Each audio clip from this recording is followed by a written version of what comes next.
E aí, já parou para pensar se fé e religião, que a gente costuma tratar como a mesma coisa, pudessem ser, na verdade, forças que se opõem?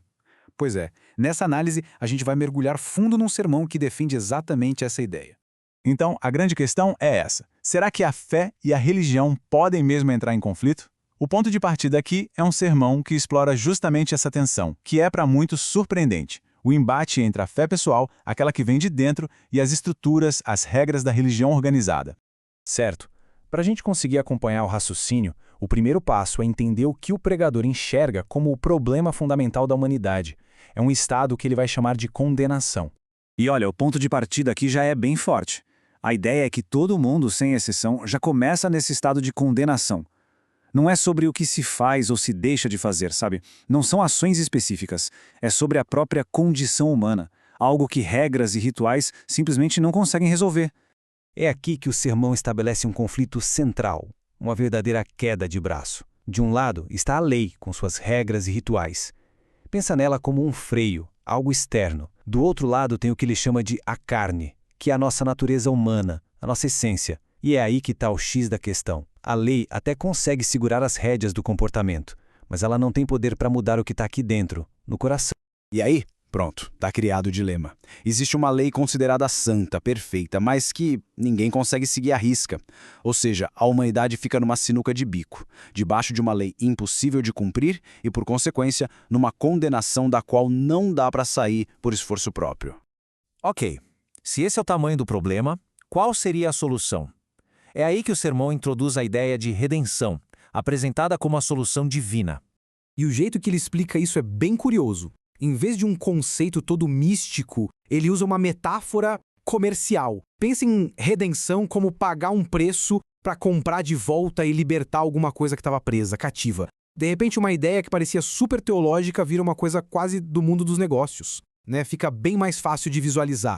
Então, como é que essa transação acontece? O sermão divide em 3 passos, quase como 3 atos de uma peça. Primeiro passo, o sacrifício. Segundo, o julgamento. Mas aqui o pecado é julgado e condenado no próprio corpo de Cristo. E aí vem o terceiro e último passo, a justificação. É quando a pessoa fica livre da condenação. E o ponto-chave é, não é por algo que ela fez, não é por mérito, é simplesmente por acreditar que tudo isso aconteceu. E essa citação aqui, olha, ela resume tudo. Ela vai direto ao ponto. A única maneira de escapar dessa condenação, segundo o pregador, é a fé. Ponto. Não tem outro caminho, outro ritual, não tem nada que se possa fazer. A chave de tudo é a fé. Bom, e é agora que a coisa muda de figura. Se a solução é a fé, onde entra a religião nisso tudo? É aqui que a análise dá uma virada bem crítica e o pregador vai questionar de frente o papel da religião organizada nesse esquema todo. E ele não economiza nas palavras. Ele lança essa metáfora fortíssima, comparando a religião à Torre de Babel. Para quem não lembra, na história bíblica, Babel foi aquele projeto super ambicioso dos homens para chegar até o céu e que terminou em confusão e todo mundo falando línguas diferentes. A analogia é direta. Para ele, a religião é exatamente isso. Uma construção humana que, no fim das contas, em vez de unir, gera confusão. Seguindo essa linha, a religião organizada deixa de ser uma ponte para se conectar com o divino e vira, na verdade, um obstáculo. As críticas são pesadas. Dizem que ela se baseia em teorias de homens, não na verdade, que ela cria intermediários, líderes humanos que acabam bloqueando o acesso direto. E tem uma frase bem impactante no sermão, que a religião funciona como uma máquina que esmaga o pensamento de quem a segue.